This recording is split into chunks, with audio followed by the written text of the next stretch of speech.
easy. So long, you can shake it so proud. When a lady was a baby, there's a saving she's craving we don't know about. It ain't always easy, but I promise it's beautiful. Welcome to the side they don't show, baby. Ooh, child. There will be trials. I'll help you through reality.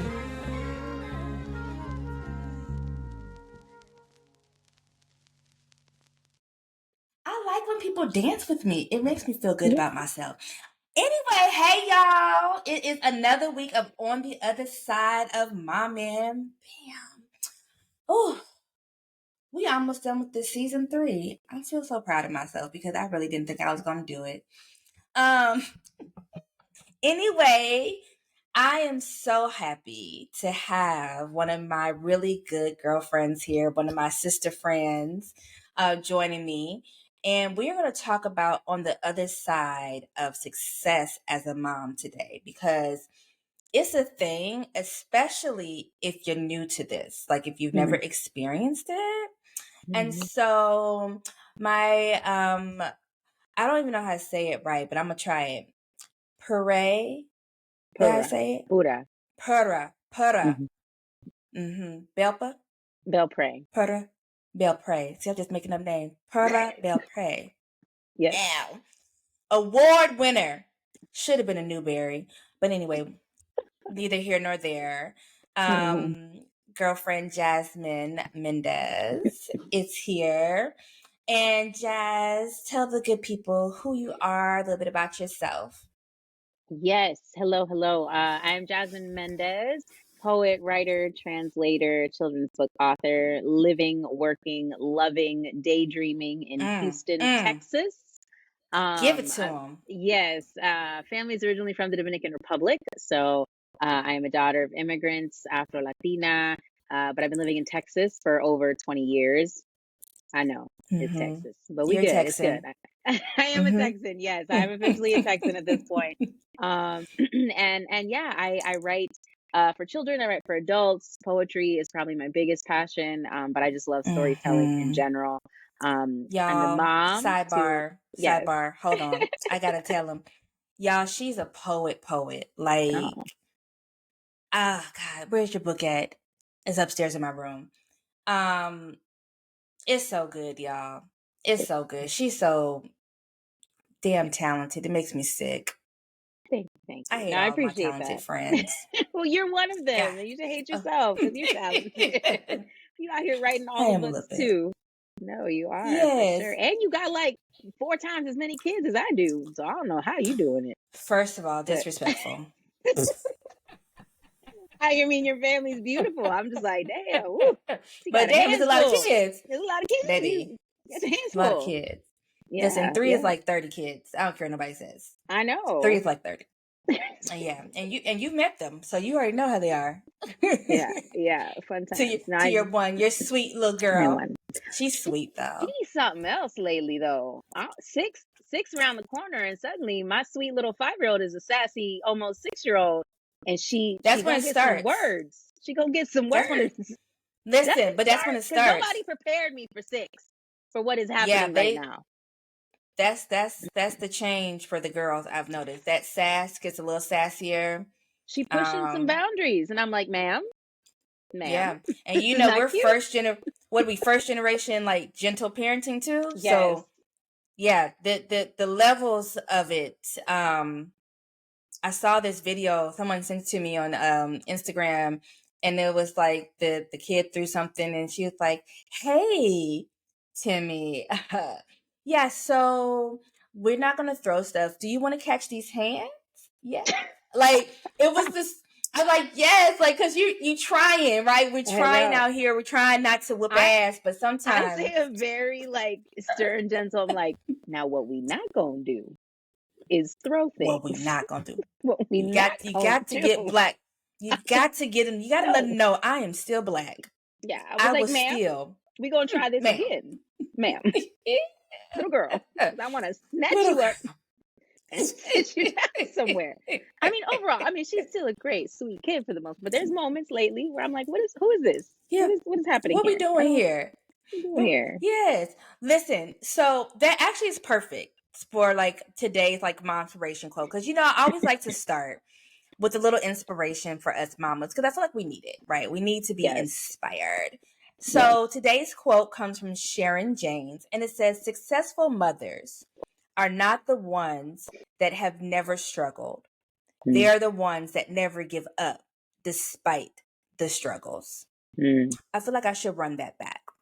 Successful mothers are not the ones that have never struggled. They are the ones that never gave up despite the struggles. So when you hear that, Jazz, and you think about like where we are, like between mothering, between these careers we have as authors, creatives, how does that quote like resonate with you? Yeah, I mean, I think it's multiple fold, right? Instead of just saying like twofold, Mm-hmm. there's lots of layers to what she could be talking about, right? Like the struggle of motherhood is one struggle, and like not just like throwing your hands up and being like, I can't do this no more. Like Mm-hmm. somebody else handle these babies or whatever it is, right? That's like it requires persistence. Like motherhood is a Right. lifelong job. It doesn't end when they turn 18. It doesn't end when they're they don't need you to Mm-hmm. feed them every day. Like this is something like, and I know that because as a 39-year-old woman, I still call my mama Yeah. asking for advice. Yes. Like, like Yes. Yes. my mom is still mothering me, So Yeah. that's a part of it. But it's also, right, this idea of if you are wanting to retain, like wanting to pursue your career, your artistic practice, your Mm-hmm. craft, whatever it is, right? Like you Yeah. have to find a way to make time for that, and knowing that it's hard, like it's not going to Mm-hmm. be easy, and it's not going to maybe be in the way that you imagined. I think for me that's been the biggest thing of like reframing my writing time, my Mm. writing practice, my writing rituals, and Yeah. not sort of getting so down on myself when I don't get like the full Mm-hmm. hour I wanted, or all the days in the week that I Yeah. wanted, because life happens. You like, and for Right. me, like I'm in a point too, interestingly enough, where like my parenting really is a huge priority. Like I know that Mm-hmm. it has been, right. I'm not saying that it wasn't prior to this point. Yeah. But I Mm-hmm. felt like before, when she was like a baby and sort of a toddler, it was like just survival mode, like just keep this kid alive, Yes. and Mm-hmm. now I'm at a point where I'm like, oh no, there's so much more I need to be present for, because she's Mm-hmm. asking questions, she's curious, she needs me to be Mm-hmm. attentive to like life, like she's asking like, what is God, like me trying to explain what is God and Yeah. what is death. And Mm-hmm. we saw like an unhoused person the other day on the street, and it was the first time she asked, she's like, mommy, why is he on the street, like why doesn't he have a home? Yes. So like this is a time where I'm really like, oh no, like she needs like all of my undivided Yes. attention, my like all of that. Whereas like when they're kids, like Mm-hmm. of course they need your attention, but just in different ways, in ways that like Yeah. I felt like I can still be creative, I can still do my work, I can still do these books, because she's not taking that kind of sort of mental space in my brain. But Mm-hmm. now it's like, oh no, this is like real parenting, like where I'm making you be a better Yeah. person. you Yes, yes. um Because you I know find it to be challenging too, because now, like you said, with the kids being what they are now, and mine are all getting ready to have birthdays, so they're getting ready to be 5, 7, and 9. Oof. The creativity space that I once had is a little limited Mhm. in the fact that I'm doing homework. We got Mhm. practices. We have, Mhm. like you said, questions coming up. We're navigating relationships.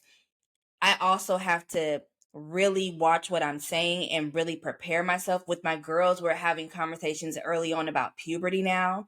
I'm about to Um, start soon m- too. yeah, making them comfortable with it. I got some books when I was Mhm. at PLA that talked about their bodies and stuff like that, because I want them to feel prepared, Mhm. um, to do that. And I think, when we're talking success as a mom in particular, you know, um, I think both you and I kind of similar backgrounds in the sense of like that wasn't what we necessarily saw. And so we're in this Mhm. space of newness, right? Mhm. So to speak, of successful career mothers who, Mhm. like how are you navigating this space? Like thinking about Yeah. your book that came out last year and the success that it has yielded and the doors that it has opened. How are you balancing that with with just motherhood life? and all the things. Yeah, for sure. I mean, I think, it's definitely always a delicate balance for me. And I don't even know if balance is the right word, but just sort of navigating the two sort of worlds and spheres, but also allowing my daughter to be a part of that world and in ways that that feel good and that makes sense, right? So for example, if there is like a book festival, like I took her a couple weeks ago, there was a book festival that I was invited to do book signings and things like that. And it was family friendly and it was kid friendly. So she came with me and she sat at the book signing table with me. And whenever she sees my book, we were at a bookstore this weekend for Indie Bookstore Day, and she sees it, she's like, "Oh, mommy, there's Aniana," and she points it out. And so like her seeing that is a part, like that this is brings me joy, this is my work, this is what I do. And then her saying things that I never imagined saying at her age. She's like, "Mommy, when I grow up, I want to be a writer like you." So knowing that my Yeah. success as a writer is also fueling her dreams and fueling her idea of the future she could have, right? Of the possibilities that could exist for her that I never fathomed as a kid, right? Allow me to like keep the work going, right? Won't let me. Yeah. The way she sees me and how she looks up to me now allows me to like make the time and find the time to continue writing, to continue working. But also like when I am pulled away from her and she can't come with me because I have to go out of town for a book reading event, it is hard. The older she gets, the harder it is. Like I wasn't one of those moms, I don't know, maybe I'll get hate for this, but like when she was a baby and I was like on book tour, I was like, "Take her, bye, I'm out." Like I Yeah. didn't necessarily like, I felt sad for like a little bit, like I missed her, don't get me wrong. But now that she's older, it's actually much harder for me to leave her as often as I have been, to go travel and to tour, because she does express how she feels about it, and she does get sad and upset when I'm gone, and she wants me to be home more often, and so I have to Yeah. think about, that's also the delicate balance, right? It's like, yes, more doors have opened up for me, but because of where I'm at with my motherhood journey and where my daughter needs me to be, I'm becoming much more selective about what I say yes to. And like, Yeah. like I can't just say yes to everything that comes into my That inbox, has been my you know? challenge for me. Yeah. And yeah, and it's hard because you want to like continue the success. You want people to know that you're out there. You want to get your Yes. book out there. You're excited that people are like noticing you and your work and wanting to talk to you and your work. But I'm like, listen, if you're going to pay me X amount and it requires, a day of travel, a whole day there, another day of travel, that's 3 days I am away from my child, like 3 full Yeah. days, more or less. And I have to figure out like, weigh the cost benefit, like all those things of pros and cons of like, who and if it's, yeah, if it's something that I don't necessarily feel fully called to, or that I feel like, oh, I don't know if this is really, in some ways worth it, whether financially or just time wise, right? Then I have to say no, Yeah. right? Yeah. Because my daughter and my family right now is like a true top priority, and it's a non-negotiable, you know. Yeah.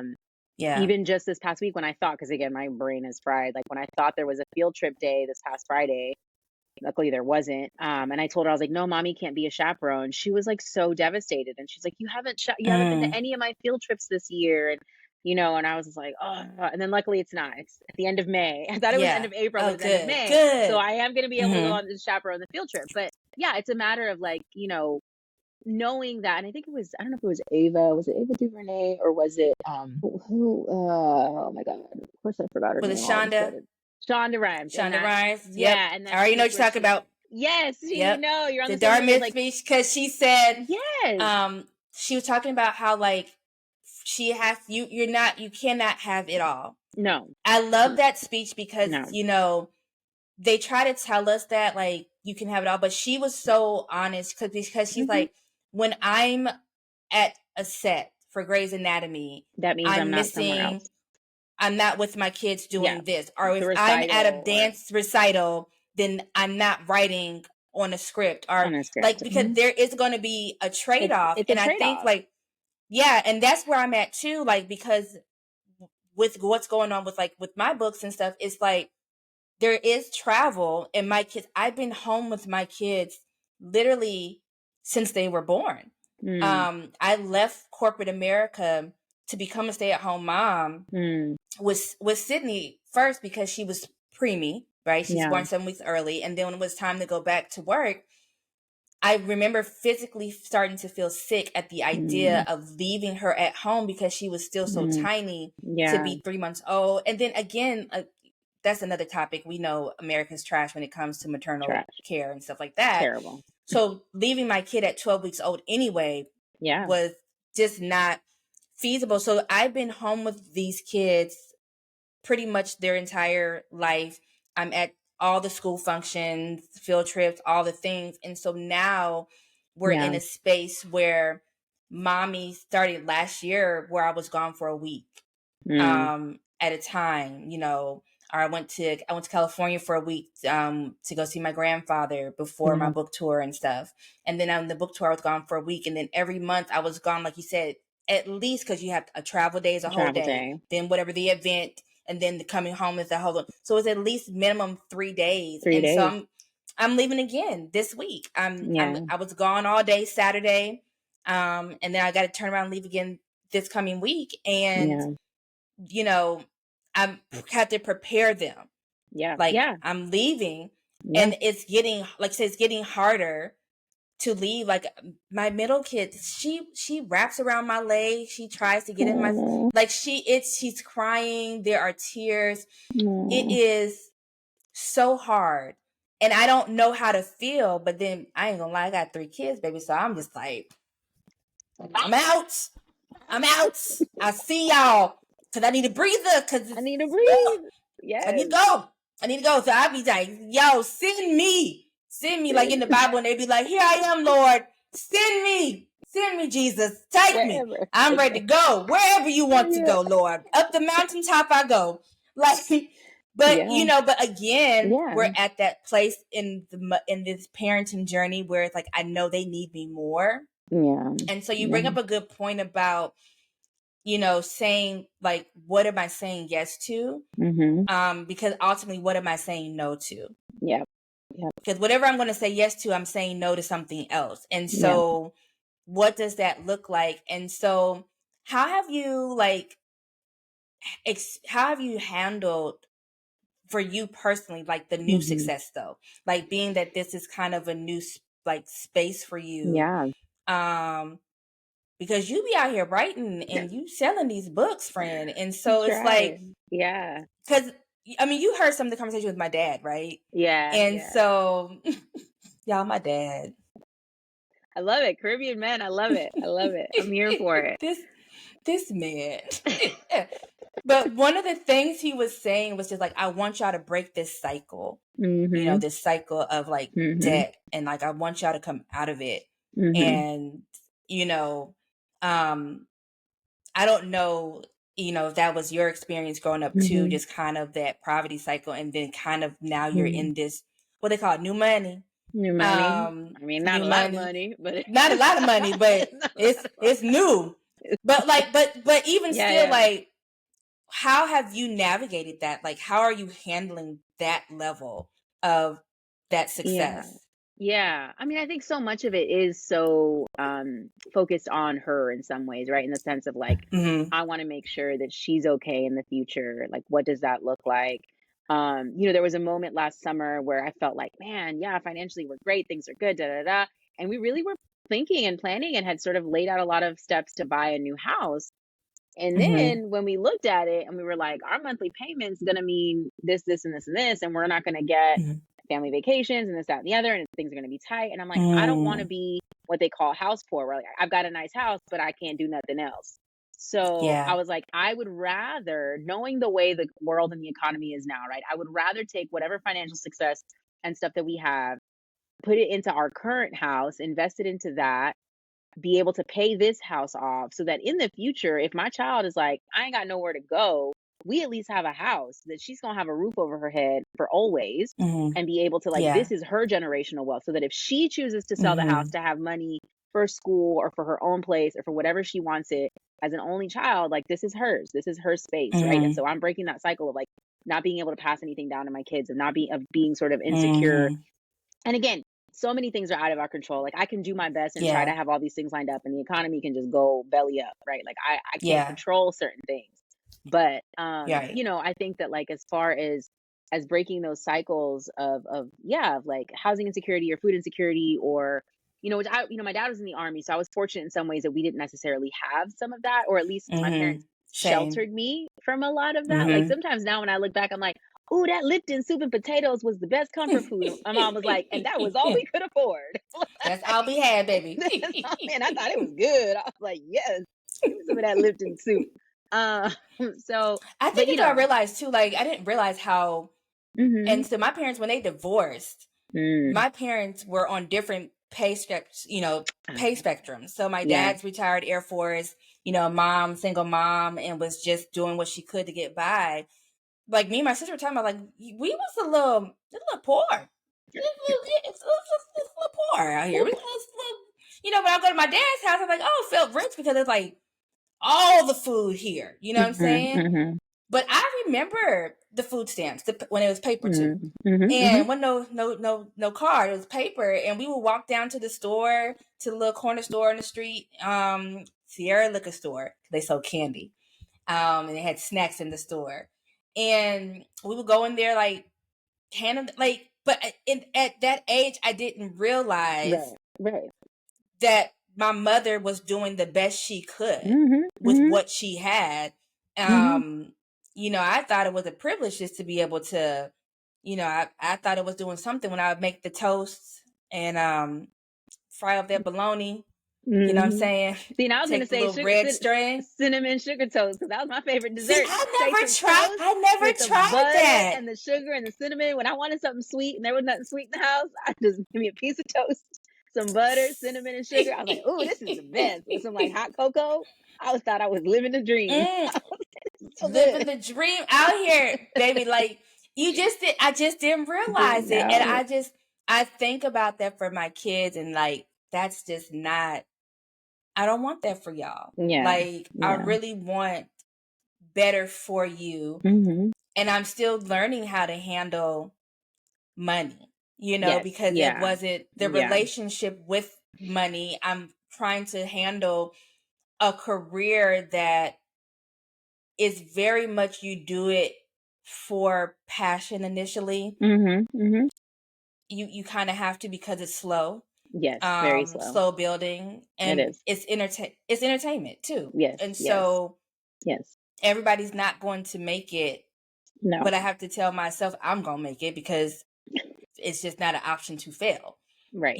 At this point. Right. And so hopefully passing down better money relationship with my kids, and trying not to do the whole "we ain't got it." We ain't got no money. That was the refrain my whole life. Because that was money for that. Yeah, I don't have money for that. I don't have money for that. So I just tell them it's not in the budget. Oh, that's a good way. Because I've started doing stuff. Because my daughter wants McDonald's every day after school, and I started being like, I ain't got money for that. They ain't got no McDonald's money. And then afterward, now she's like, Mom, do you have money today? Do you have money today? It's not that I don't have money. It's that I don't want to spend it on that right now. It's that I don't want to spend it on that. Yeah. So I've been working on trying to refrain. I love that. Yeah, like it's not in our budget, or I have to check and see if that's something we can do. At this time, so that they can hopefully understand, as opposed to, like you said, like, I don't want to tell y'all just feeling the lack, like the scarcity of it. The scarcity mind. That shit is so real too. That scarcity mindset. Well, and it's still there. So, I mean, I was booking a trip, and like I was really like, "Oh, this is $17 cheaper," and my husband's really looking at me like, "You really gonna cry over $17?" I said, "Yes, I am. $17. I want my money. I don't have money. Those extra $17." We had a conversation last night, and I told my husband, I don't like when you grocery shop. You buy bottom of the barrel shit, and that's me. I'm just like, oh my God. Quit buying this damn Walmart water. Buy the Nestle Pure Life. It tastes like ass. Buying Walmart bread. He's like, well, that's what we can afford right now. Don't buy that. But then this fool took out an ice cream sandwich, and he's like, he knows it's my weakness because he knows I love ice cream. This man said, since I'm buying bottom of the barrel stuff, come. He said, I know your weakness. He pulled it out. He waved it in front of my nose. I'm washing dishes. He said, smell it. Baby, like a little crackhead. I was like, and I took a bite of it. I took a bite of that Great Value ice cream sandwich. It was Listen, hitting. It did what it did. yes. It fixed the fix. It gave me my fix. But I get so mad because I'm just like, no, we can do better. We can do better, sir. We can do better. But I feel you. Like, he makes me so mad doing that. Like, why are you buying Velveeta? That's not even real cheese. Not even real cheese. Disgusting. I know. No, I used to give out my husband. My husband used to loves to shop at like Randall's, which I don't know if y'all have those out there, but Randall's is expensive. We don't have that. It's a probably like our grocery Publix store. It's just too. There's I'm like Publix, yeah. Why am I paying $4 for something I could go get at the other grocery store for $2? But he loves going to Randall's because it probably tastes better from Randall's, don't it? That $4 tastes better than that $2. I want to spend $80 on 4 things of groceries. So he's like, groceries is high. It don't even matter where you go now. Matter. It is just. I went to Walmart the other day and I was like, why is this $220? And I didn't even get everything. Items. And then I got home and I was like, oh, I didn't get juice and I didn't get this and I didn't get that. And it was still $200. Ain't no juice today. Drink some water. Yep. we got. Pretend it's sweet. Let me buy some lemons for you. Squeeze some lemon in there, put a little sugar in it. Now you have lemonade. Because at this point, that's the best we could do. Ooh, it's rough out there. Yeah. So tell me, like, yeah, go ahead.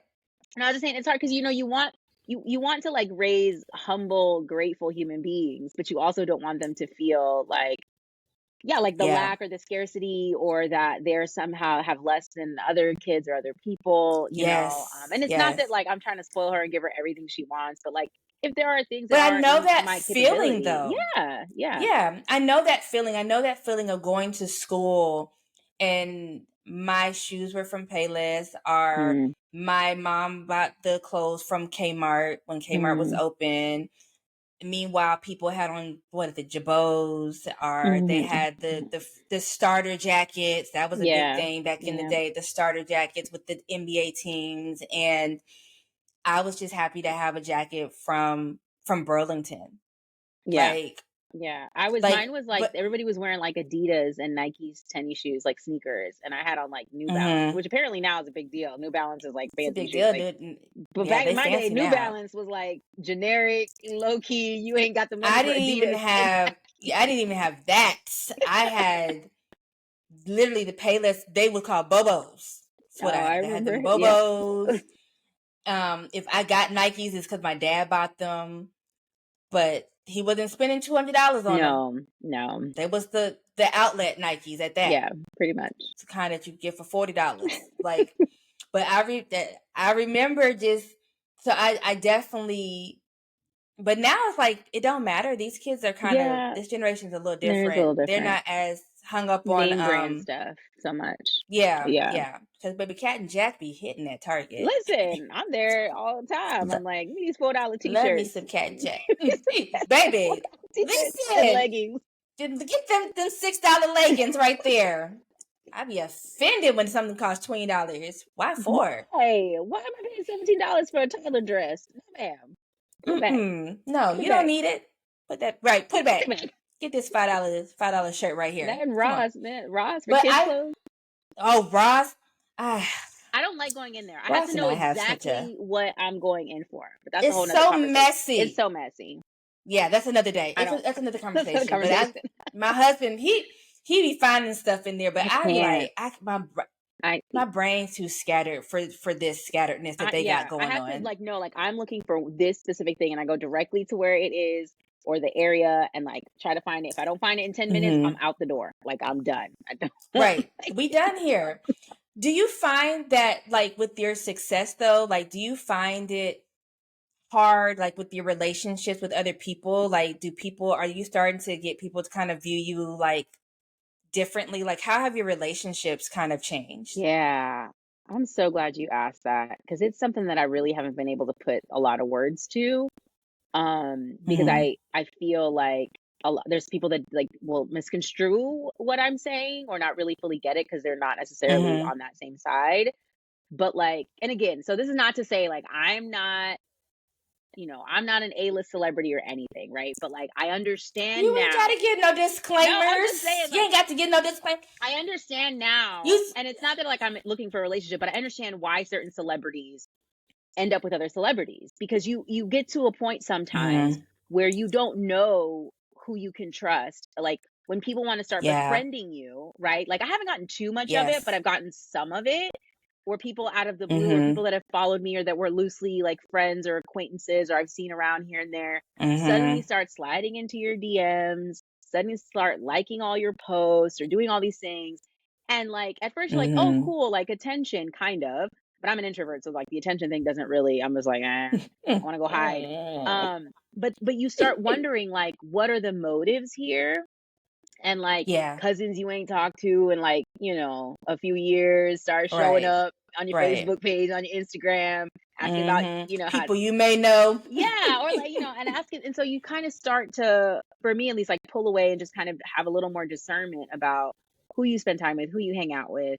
So I mean, like that's been like one facet of it, is like new people, or like people out of the woodworks showing up, and you're kind of like, what do they want from me? And I try not to have that mentality, right? Like I really do try to give people the benefit of the doubt, and I try to be really kind and sweet and just giving, right? But it's like, but you do become a little more like weary, like a little leery of random folks just showing up in your life, because you're like, yes, what you want. Yeah, and it's also kind of in a way why I stepped back a little bit from posting all of the like successes all the time, like, oh, my book's on this list, or this happened, or they got this award, or was nominated for this. Because then I'm like, I'm showing off, right? In some ways, my successes, which feels kind of weird and gross. But then people are thinking that I have more than what I really do. Because a lot of people don't understand that in the book world, being on multiple book lists does not necessarily equate to financial success. So like, it really don't. It really doesn't. Buy our books, please. Please buy our books, like, because listen, the awards, but also and the know lists that don't mean a bigger bank account. So I don't know what y'all want from me. No. I can't give you no money. I was talking about it this morning with a girlfriend. We were talking about it, and I said, I know that at some point my accessibility will change. I love who I am as a person, though, because as a person, I am kind, right, by default. Yes. I am warm, but y'all know me. I'm a extrovert, but I also have to recharge from people. Like my social battery will drain, but I am, when I'm on, I'm on. Yeah. And but I realize at some point the access will change, because I can't be so accessible. No. And I've had people come in here and ask me about, I want to talk to you, like pick my brain and stuff. And so it's like, I'm going to have to start setting that boundary, though, like I did with my law firm, where like, you can pay me to pick my brain. Right. It's not going to, I'm not about to do this for free. Because if you're asking me how did I get here, baby, I'm writing the books, and I'm writing the books around my kids. I'm working, and this is not easy. So yeah, you see me on these flights and stuff, and that's cool when you see me moving, but know that it's the account it's getting, we're trying to get there. Like I don't want you to think that like, yeah, it's cute what is happening, and rightfully so, but it's the work that I've done to get here. That's why you see that. Overnight success is a misnomer. Like there is no, like people who are really doing the thing, like we've been grinding. Like people, like my first publication in an anthology happened in 2007. Baby, it's 2024. Yep. And my name's just now, like people are like, oh, Jasminne Mendez. And I'm like, I've been here. Y'all didn't know who I was. I've been here. But I've been working. Yeah. Listen, I did a TEDx. I've done a TEDx. I wrote my first romance novel back in 2018. Y'all know me because of My Ancestors' Wildest Dreams. But before that, we had a whole chapter book that came out. Before that had a book that the filmmakers book that came out. That was 21 or 22. Yeah, I remember that. But it takes time to get here. And listen, I am still selling. I have copies of Ancestors and Micah on hand. I carry them sometimes in my trunk. And I was just like on Girlfriends, Maya. Yeah. Cash at me. I'm still doing it. Hey, no, I am. I do too. Venmo me. Because I think someone told me at the conference this weekend that Jason Reynolds, I think it was Jason Reynolds, but they were just saying like he was still selling books, like his first book out of his trunk. Like he wasn't like all the greats that we love to see and who we think like it was a process. And that was one of the things that I talked about in the keynote I gave was like delayed dreams are not denials. Right. Like it is a process to get to where we are. Like this is not, and it's also like it's also not a one-stop shop. Like success isn't like, oh, I hit here and now I'm successful. Like it's not like you got to keep writing, you got to keep working, you got to keep doing the do. Like this is a sprint, not a, I'm sorry, this is a marathon, not a sprint. This is a marathon, not a sprint. That's right. Like, you got to keep like at it, you know, and like you and yeah, and now though, like there's two things. So one, I kind of half understand one-hit wonders because it's exhausting. Like once you like hit like a point, right, and you do all the things, right, for this thing, right, for this one book or this one song or this one album, you get tired. You can be tired, and you want to be like, I don't know if I want to do that again. Breathe. You want to breathe, right? But then the other thing too, back to your question about like friendships and relationships, the other way that success has kind of changed things for me in some ways is, and I feel real ungrateful saying this, but sometimes I just get a little exhausted of like my conversations with my friendships being all about like the success. And I'm like, can we just talk about something else? I don't want to talk about my books with y'all. Like I want to talk about like about these kids, anything else. You know, and I get it. Like my friends, you know, they're supportive and they want to like cheerlead, you know, they want to be my cheerleaders. They want to like, you know, hype me up, which is great. And like, I'm here for it.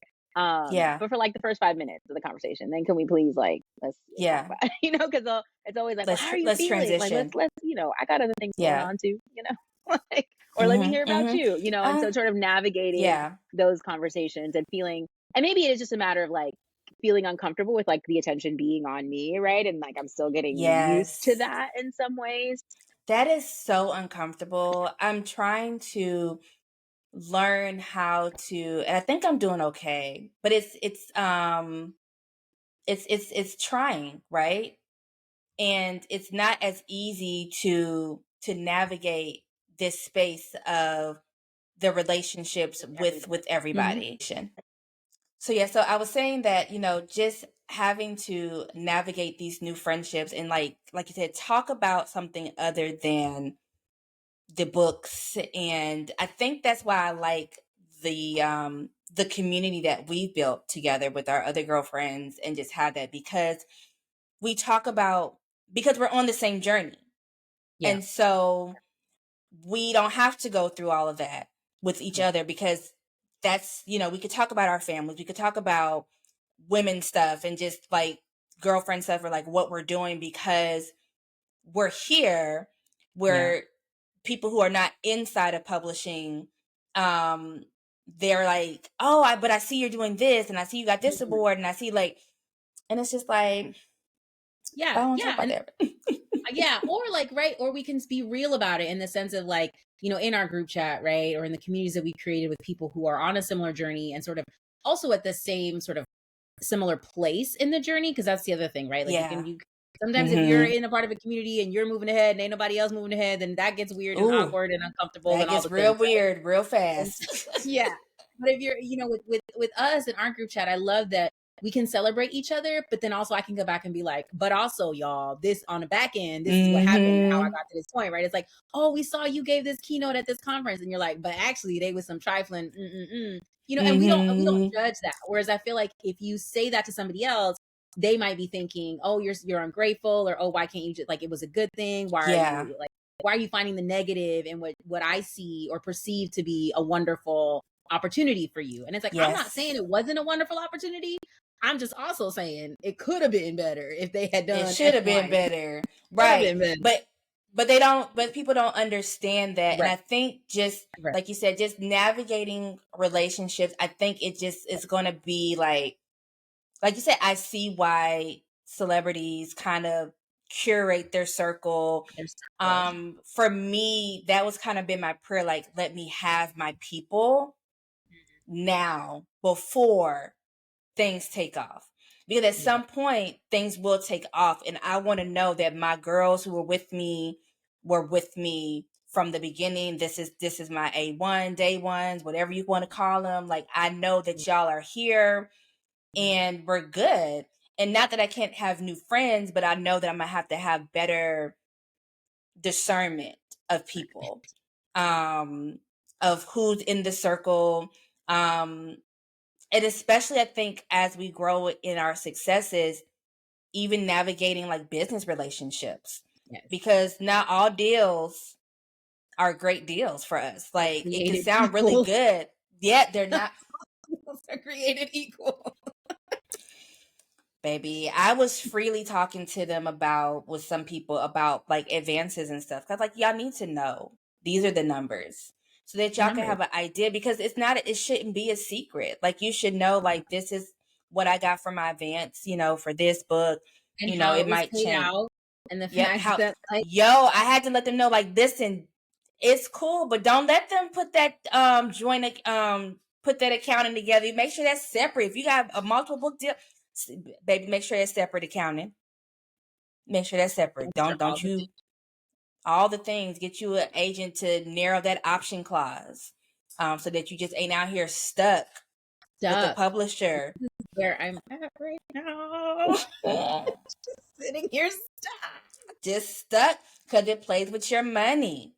Plays with your money this year, y'all, or I'm gonna be about to be broke in 2025. So I'm gonna need y'all.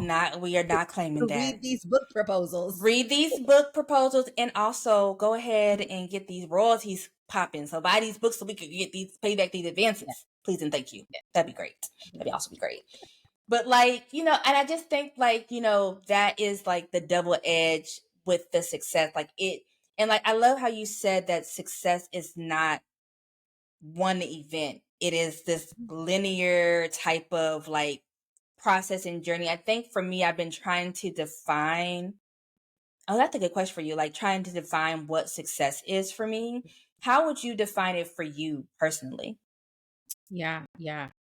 I mean, I think in so many ways, even before the awards and the lists and whatever, like I achieved in my mind, like what was my epitome of success, which was for me, I want, and this is like not weird. It's just my personal definition of success for me was like, I want my books to be taught in schools. Like when I got to that point, which was a few years ago, I was like, okay, I made it. And so then I had to sort of really push myself to say, okay, then what's the next thing? Or what does that look like? How do I sustain this? For me, success is about being able to sustain my writing life and my writing career, having my books get to the people that need them the most, and sort of to continue to publish the stories that I want to publish, to be able and to have enough sort of support and backing and like, not necessarily fan base, but enough people that believe in my work that my stories will continue to get put out there into the world. Right. And so it's not necessarily a magic number or one specific award. Like for me, it's not like when I win the Newbery, I will have been successful. Like that's not, that's not, that's not really where it lies for me. Right. But for me, I think that it's because it's an ongoing thing. And I think that there are moments in my life where I've been successful with certain books and certain projects. And then I am currently successful, right, by sort of industry standards, if you will, with my books. That's one level of it. But I think that for me, I will have known, and I think I will get there, like at the end of my life, or when I finally am like, I'm going to put all the books down. I'm done. The writing is over, which I honestly don't think will happen until like I physically can't write anymore. Right. Is if at the end of my life, I'm looking at, or at the end of my writing career, whatever that looks like, I can say that I created a body of work that truly represents the stories and the people that I wanted to represent. Right? Yeah. Because for me, it's about the legacy and the complete body of work that I am creating. It's not about one book. It's not about one prize. It's not about one interview or goal or Oprah's book club list or this or that or the other. Like it's about the complete body of work that I've created in my lifetime, and the stories that I'm telling, and the people that are going to feel seen because of the work that I've created in ways that I never felt seen as a person, right? As a child, as a young adult, as a woman in her 20s, etc. But I will say, with that said and done, not going to lie, I would love if I could ever be the Young People's Poet Laureate. Oh, beautiful. Or what the job Meg Medina has now with the Library of Congress, she's like the people's, the literature, children's literature ambassador, whatever her title is. I'm not 100% sure. But I'm like, listen, if I could just be like traipsing around, like spreading the good word of children's literature or poetry, that would be like the pinnacle, I think, of success for me, more than anything, more than any award or anything, but just being like that kind of a champion for either, you know, young people's literature, young people's poetry, and just kind of traveling a bit and sharing my words and my work with folks. I think that would be like a concrete moment of success that I could say, you know, put a pin on that. I did that, you know. Yes, that'd be so good. But even if I never get there, right? Again, I look at what is the body of work that I've created, and do the stories represent the stories that I wanted to tell, and not the stories that people expected me to tell? Because I think there's always a delicate balance, especially as like a woman of color, a writer of color, a person of some sort of, you know, marginalized background. The industry is like, well, tell us your struggle story, tell us your trauma, tell us your, you know, I ain't got it for you. I know, you know, unless I want to. If I want to put that in there, I want to give it to you. But I don't want to write what people, the narrative that people expect me to tell. Like, I want to be able to continue to tell the stories that I want to tell. So that to me would feel like, good, you know, and also, and if my kid at the end of the day, like when she's like in her 20s and 30s is like, I'm proud of my mom. Like that to me, I'm done. I could, you know, I could. That's what I want for myself. Like I sat down and I've been trying to think, I'm like, I really don't have like you said, a magic number or anything like that, but I don't want to be, I want to make sure that I'm not a public success with a private failure. My home life is, you know, a disarray. My kids are like, my mom is trash ass. Like I really, I want my. That happens, right? You see celebrities who have amazing kids and their children hate them. I hate them. Neglected. They hate them. And I want my kids to be proud of me. There's a book I had listened to called The 12-Week Year. And one of the things that I really took from heart, I really recommend that book. It's so good. That they were talking about like Michael Phelps and like even before he became a gold Olympic medalist and all this stuff, like he was a great swimmer. Like he was already great without the accolades. The accolades was just the cherry on top, but he had to know that he did what he had to do. And I think for me, that really shifted something within me to know that I am dope, like already, like I am amazing. I told my friend this morning, I said, I am in awe of myself. I said, not to sound cocky. And she's like, that is the definition of cocky right there. But I was just like, listen, if don't nobody else celebrate me, I'm going to celebrate me because I did the work. Now, like you said, notwithstanding, I absolutely want to be on the New York Times bestseller list, and not just on the list. I want to be number one on the list, and I want to sit on there for weeks upon weeks upon weeks because I didn't wrote this. Yes, months, years. Like I want you, when you knock me down, it was 3 years later. I want to see that 3 million units of this book is selling it because, you know, people can't get enough of Vegas, you know what I'm saying? And they can't get enough of Ancestors or When Black Girls Dream Big or watch whatever book that I put out. I want all the things. Okay, I want my new bird. I want my new bird. I want my Netflix show. I want I want my Netflix. I want my movie deal. I want to see that EP credit. Listen, I want all the things, but I also know at the end of the day, like you said, when my life is coming to the end and I want to be able to look back and know that I left nothing on the table. I gave this all that I have, and my kids are proud that I'm their mother.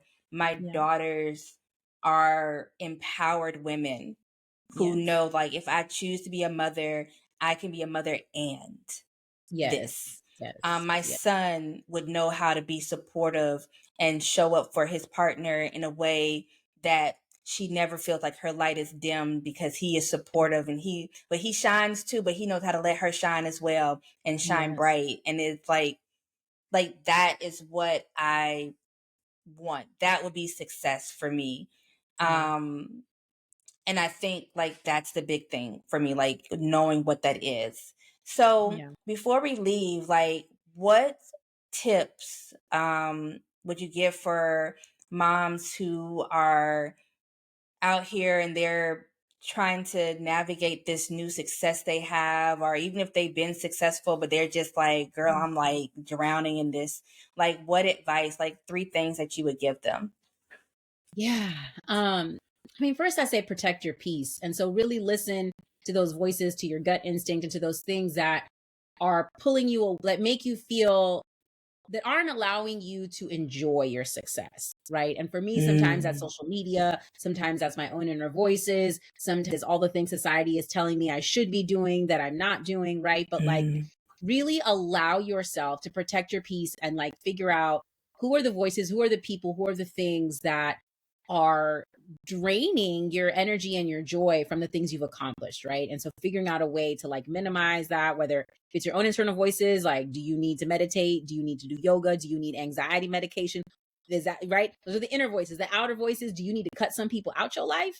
Do you need to answer that phone less? Do you need to check social media less? Like, because you should be allowed to enjoy your success. You should be allowed to feel proud of your success and to celebrate the heck out of yourself, like you were saying, right?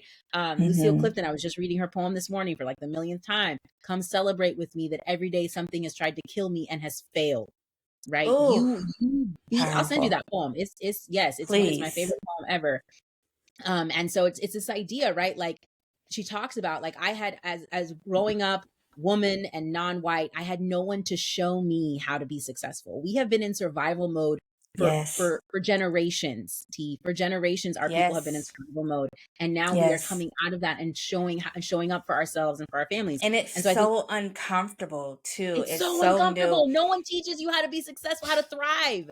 We've only been taught how to survive, and we don't know how to thrive, right? Like what it means to sit with it, right? So I say protect your peace is one. Two, part of that enjoying and protecting, right, is like allow yourself time to rest, because manifesting, which is what we're doing when we're successful, we are manifesting our dreams, is exhausting, right? So you need, like the soil, after you reap what you've sown, the soil needs to rest. The soil needs to hydrate. The soil needs sunlight and care, right? And so you need to give yourself the nourishment that you need to be able to keep at it, right? Because success is draining. Success is exhausting. People don't talk about that thriving also is exhausting. And so you need to replenish. And I felt really burnt out when Aniana was like out and all the good things and like it's taken me the better part of a whole year. Aniana came out in March of 2023. And just in the last like 2 weeks, I've gotten sort of my mojo back with writing and my creativity and all of that pumping, because I was exhausted. I was drained. And I kept pushing myself because no one told me, Jasmine, you can rest. Right? Because there's this idea that if I was successful once, I have to keep going. There's this urgency to produce the next big thing. And no one lets you just sit with your success and enjoy it. Right? And rest. That's so They're like, good. what's the next book? What's the next book? What's the next thing? Why? Why? Like, I'm not, maybe I will die tomorrow, but I don't know that. So as far as I know, I'm not going to die tomorrow. So why do I got to keep pushing myself? Right? So sit with that, enjoy it, let the soil rest, hydrate, take care of yourself. You know, find joy in other things beyond your, you know, career success. Because again, at the end of the day, my girl don't care what stickers on my book. She's like, Mama, you taking me to the splash pad? Like, you spending time with me? You know, that's all they care about. About the bell parade. She ain't worried. You know? He cares not one bit. One bit.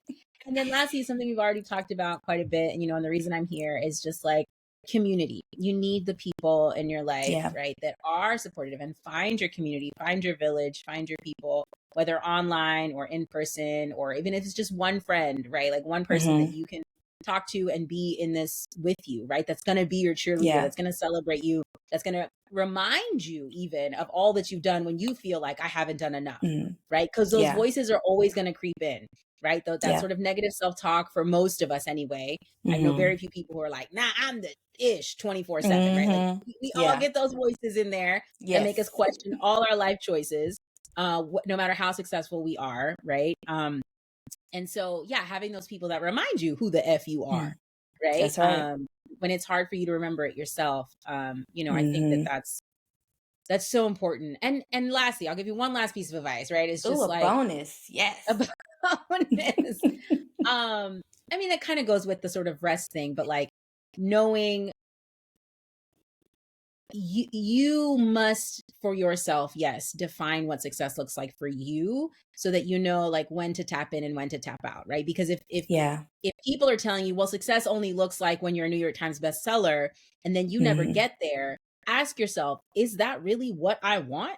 Like, or is that what other people are telling me I should want?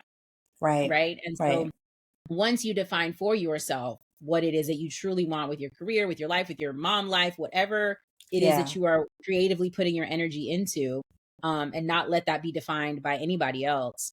I think that helps keep you focused for sure. That's so good. And share your stuff, y'all. Listen, the haters are out here, and it feels awkward to share successes because of how we're conditioned, especially as women of color. You know, we have imposter syndrome a lot of the times, and so sometimes it almost feels like a fluke. I remember a girlfriend, somebody had DM'd her and was like, basically told her not to post about her stuff, regarding her stuff, and she was so hurt. First of all, the way we gathered on her Instagram, but I was like, also, what's their name? I just want to talk because I just want to talk. I don't want to do nothing. But it was disheartening to see that. So I'm gonna leave y'all with something too. People are going to feel a way about whatever your success is, whether it's to be partner, whether you're a good mom, you good stay-at-home mom, and you taking care of your house, and your house is clean, and your house is, you got the dishes washed, and you able to do all the things, or whatever it is. Don't shy away from that. Write it down too. I would say write down your successes. Write down those moments that you achieve something, no matter how small it is. Write it down. But celebrate yourself, because everybody will not celebrate yourself, and people are so funny acting anyway. And one day they love you, the next day they canceling you. But celebrate yourself, post about it, talk about it, whatever you want to do. Buy yourself a cupcake. I celebrate every little milestone. If I reached a writing deadline, if I edited, the 20 pages for the week, if I submitted something to my agent, every little thing that I can like pat myself on the back for, I do it, because I know how much work it takes. I realized, and every little step is a marathon, So. It's a part of it. So we got to. So with that said, girl, what are you working on though? What is next? What is next? I know. Yeah. Well, I just submitted edits for a YA novel in verse. Kill me. It did, so we'll y'all. see what my editor says about that. And then I have 2 book proposals in the works as well. Good. Submitted one of them to my agent. My agent, I had to revise and resubmit on one of them, and I'm still kind of just waiting for my editor to decide whether she wants it or not. So while I waited for that, I was like, well, I had this other book idea that I've been working on for a few years. So I got the book proposal together last week, and I sent it to my agent. So I'm just waiting to hear back what she thinks. Hopefully it has some legs. I think it has legs. I'm really excited about this book. Good. It's a book about Hurricane Harvey, among other things. Middle grade novel in verse that I'm excited about. And so the 2 book proposals are historical fiction. So I've got historical fiction in the works, and I've got a couple of unannounced picture book projects in the works that I can't talk about yet. I can't wait for you to share. So picture books and more novels in verse are on the horizon. As well as this at the end of May, Aniana Del Mar Jumps In, the musical is so coming excited. to a stage in Houston. A reading of it. It's a reading production. So they're doing a reading of it.